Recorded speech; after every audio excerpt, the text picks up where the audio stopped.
നമ്മുടെ ലോകത്തിലുള്ള ഒരുപാട് പ്രശസ്തരായിട്ടുള്ള സർജൻസിനെ ട്രെയിൻ ചെയ്തിട്ടുണ്ട്. സോ ഈ ലാംഗ്വേജ് അങ്ങനെ പല ബൗണ്ടറീസ് ആണല്ലോ നമ്മളിപ്പോൾ ഈ വെക്കണത്. ഇതിൻ്റെയൊക്കെ അപ്പുറത്തേക്കുള്ള ആ ഒരു ട്രെയിനിങ് പ്രോസസ്സിനെ പറ്റിയിട്ട് ഡോക്ടർ ഒന്ന് പറഞ്ഞുതരുമോ? ട്രെയിനിങ് ഞാൻ എൻ്റെ 32ാമത്തെ വയസ്സിൽ തുടങ്ങിയതാണ്. അതായത് മറ്റുള്ള സർജൻസിനെ ട്രെയിൻ ചെയ്യുക എന്നുള്ളത് കർത്തവ്യം ഞാൻ ഏറ്റെടുത്തത് ഏകദേശം എൻ്റെ 32ാമത്തെ വയസ്സിലാണ്.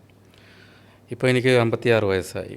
അപ്പോൾ ഇത്രയും വർഷമായിട്ട് നമ്മൾ ആ ജേണി തുടർന്നുകൊണ്ടിരിക്കുകയാണ്. അപ്പോൾ അതിൻ്റെ ഒരു മധ്യഘട്ടത്തിൽ വെച്ചിട്ടാണ് ഞാൻ സേനാധിപൻ എഡ്യൂക്കേഷൻ ഫൗണ്ടേഷൻ എന്ന് പറയുന്ന ഫൗണ്ടേഷൻ ഉണ്ടാക്കുകയും അതുവഴി കേരളത്തിലേ നിന്നല്ല, ഇന്ത്യയിൽ നിന്നല്ല, ഇന്ത്യക്ക് പുറത്തുള്ള പ്രത്യേകിച്ച് ആഫ്രിക്കൻ കൺട്രീസിലുള്ള ഡോക്ടേഴ്സിനെ പരിശീലിപ്പിക്കുന്ന ഒരു സ്ഥിതിയിലേക്ക് അല്ലെങ്കിൽ ഒരു വ്യവസ്ഥയിലോട്ട് എത്തിച്ചേരുകയും ചെയ്യുന്നു. അപ്പോൾ അത് നമ്മൾ കൂടുതലും ചെയ്യുന്നതെന്ന് എൻ്റെ ഒരു പാഷനാണ് ടീച്ചിങ് എന്ന് പറയുന്നത്. അതായത് ടീച്ചിങ് ടെക്നിക്സാണ്, അല്ലാതെ നമ്മളത് തിയറി പറഞ്ഞു കൊടുക്കുക എന്നുള്ളതല്ല. എനിക്കറിയാത്തൊരു പോപ്പുലേഷൻ, അതായത് നമ്മുടെ രാജ്യത്തിനപ്പുറത്തോ ഇപ്പുറത്തോ ഉള്ള ഒരു പോപ്പുലേഷൻ, ഒരു ജനതയ്ക്ക് ഞാൻ നേടിയ അറിവ് പകർന്നു കൊടുക്കുക എന്നുള്ളതാണ്. അത് ആ പകർന്നു കൊടുക്കുന്നത് കൊണ്ട് ആ ഒരു ജനതയ്ക്ക്, അതായത് ഡോക്ടേഴ്സ് തന്നെ ആവണമെന്നില്ല, ആ ഡോക്ടേഴ്സ് പോയി ഓപ്പറേറ്റ് ചെയ്യുന്ന ആ ജനത, അത് ഞാൻ കണ്ടിട്ടുകൂടിയില്ല, അവർക്ക് ഉപകാരപ്പെടണം, അവരുടെ ജീവനോട് രക്ഷിക്കപ്പെടണമെന്നുള്ള ഉദ്ദേശത്തോടു കൂടിയാണ് ഇതെല്ലാം. ഫീ ഇല്ലാതാണ് ഞാൻ പഠിപ്പിച്ചുകൊണ്ടിരിക്കുന്നത്. അപ്പോൾ അവർക്ക് ഒരു ഇതുണ്ടാവണം, ഒരു നന്മയുണ്ടാവണം, അല്ലെങ്കിൽ അവർക്ക് രോഗവിമുക്തി നേടണം എന്നുള്ള ഒരു ഉദ്ദേശത്തോടു കൂടിയാണ് ഇതെല്ലാം തുടങ്ങിയിട്ടുള്ളത്. ഇപ്പം സേനാധിപൻ എഡ്യൂക്കേഷൻ ഫൗണ്ടേഷൻ എന്ന് പറയുന്ന ഒരു 100ഓളം കൺട്രികളിൽ സാന്നിധ്യമുണ്ട്. നമുക്കൊരു 51 കൺട്രിയിൽ അതിൻ്റെ ചാപ്റ്റേഴ്സ് ഉണ്ട്. ഈ 51 കൺട്രിയിൽ ഓരോ ചാപ്റ്ററിലും ഓരോ അംബാസഡേഴ്സ് ഉണ്ട്.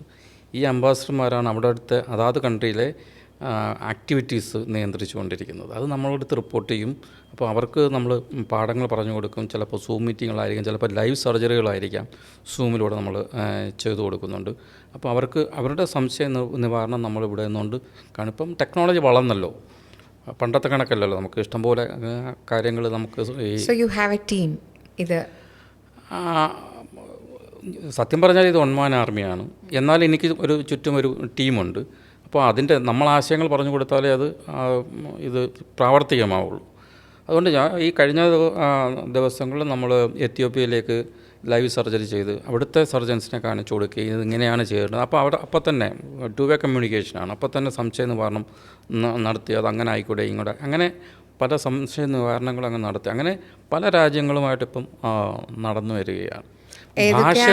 ഭാഷ ഒരു പ്രശ്നമാണ്. കാരണം ഇൻ്റർനാഷണലി ഇംഗ്ലീഷ് എന്ന് പറയുന്ന അക്സെപ്റ്റഡ് ലാംഗ്വേജ്, എന്നാൽ ഭാഷ അറിയാത്ത ലാറ്റിൻ അമേരിക്കൻ കൺട്രീസിലൊക്കെ ഇത് പോപ്പുലറാണ്. സേനാധിപൻ എഡ്യൂക്കേഷൻ ഫൗണ്ടേഷൻ പോപ്പുലറാണ്.